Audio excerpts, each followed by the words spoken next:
Ian Garry is fighting for the first time since the world found out his wife is a wag at UFC 298 against Geoff Neal. And he is used to the positivity. He's used to being cheered. He's used to having people rooting for him. I used to root for him. I'm nobody's fan, but I used to support Ian Garry. It's a guy chasing his dream, doing his thing in life, and you know what? He's fucking doing pretty damn well at it. He's in the UFC, he's ranked in the UFC, he's building. And it's like, yeah, go on, Ian, go. You know? But then when you start to do goofy stuff like putting Geoff Neal's mugshot on a t-shirt and profiting off of it, it's like, okay. And then when you talk about Neil Magny and you accuse him of doing something that was way overblown by you and vindictively twisted and just messed up all around, right? It was a shitty thing to do from Ian Garry. Then you do that and you're like, oh, that's a real turnoff. And then you go a level above. The pendulum started to swing the other way and people started to come at you and your situation. uh his wife wrote a book, wag, wife and girlfriend of athletes or something, whatever, right? Me personally, I don't care about his personal life, but you know, it is what it is. This is the topic. He has his wife's ex-husband living in with him as his nutritionist. You get what I'm saying? Like, it's a odd situation for sure. For sure, it's not of the norm, we'll just say, right? I think we could all agree on that. No judgments here, but it's not the majority of situations. So with that said, with that fact acknowledged, let's move on to the fact that the pendulum swung his way. And you know what he did?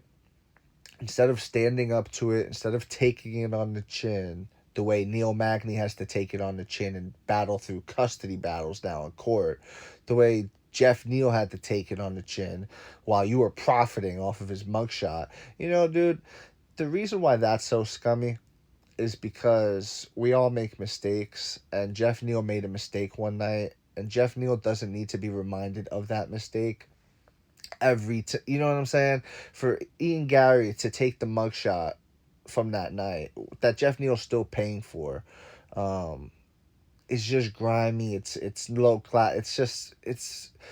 It's not cool. And this vibe that Ian's trying to give off, where he's trying to be like Conor McGregor, I believe he comes off more like Ronda Rousey than Conor McGregor. And what do I mean by that? When Ronda Rousey was turning people off, when Misha Tate stuck her hand out to her to shake her hand and Ronda just looked at her, I think Ronda gave her the finger. I'm pretty sure she did. I could be wrong, but she did something like that. And it's like that's the way Ian Garry comes off. Ian Garry doesn't come off like Connor when he flipped off Dennis Seaver at when he was about to fight him at the face off. He didn't come off like that. He didn't come off cool like that. He came off like a petulant child and someone that's like, ugh, you know what I mean? I was repulsed when Ian Garry did that middle finger to Neil Magny. I was like, ugh, you know? Moving on, Ian Garry is going to face a lot of negativity Saturday night. And I just want to bring up, I love bringing it up, the study of the water crystals. You had two water bottles, positive affirmations on one, negative affirmations on the other.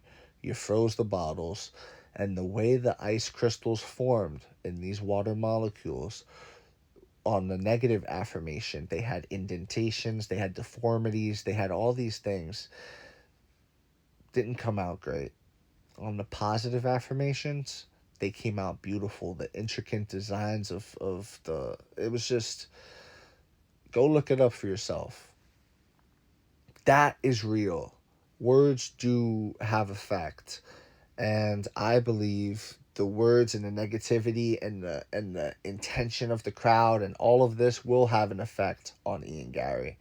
And I think that's why he had to pull out the first time. I think, just like, you could look this up as well, when you're under large amounts of stress and things like that, you could start to lose hair. You could start to, get a rash and stuff like that.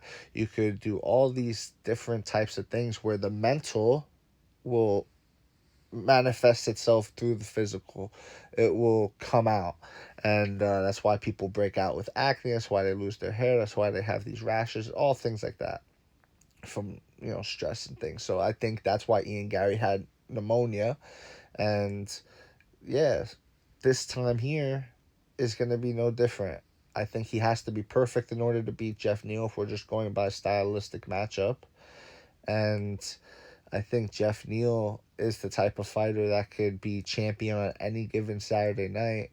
I think that's how good these guys are at the very top of these stacked divisions. If you look in the middleweight division, you had Israel Adesanya as champion. He lost to Pereira. Pereira lost it back to Izzy. Izzy loses to Strickland. Nobody expected this. Strickland loses to Duplessis. Is Duplessis going to retain his next title defense, or will he lose it to the next guy? Will he lose it back to Izzy? Who knows? The belt can move around. My point is at the very top of the division, anyone can be champion. And I think Ian Garry's going in there against someone who's more battle tested than him, a guy that's fought Shavkat Rakhmonov and had his moments in that fight. And Vicente Luque, look at what he did to Mike Perry back in the day. Like Geoff Neal is nice, bro. Geoff Neal's nice. And I think Geoff Neal is going to feed off the positive vibes from the crowd too. And it's going to be nice to shut this kid up on Geoff Neal's behalf. That was his face he used. So I see Ian Garry losing this fight, second round knockout. That's just what I see. I think he's due for a humbling. He's due for a humbling in this sport. In my years of watching, I've been watching this sport since 2009. In my years of watching, it has a way of humbling people. It has a way of taking someone who, walks up like this and everything, and knocking them down. It really does. This sport humbles you quick and bad. Like, really humbles you. Like, fucking head kick knockout humbled. You know what I'm saying? Like, it just is what it is. So that's my take on this one. Let me know what you guys think in the comment section below. If you agree, disagree, it doesn't matter. Join the discussion, and please follow for more. Leave a like on the video if you enjoyed. Thank you. You are all appreciated.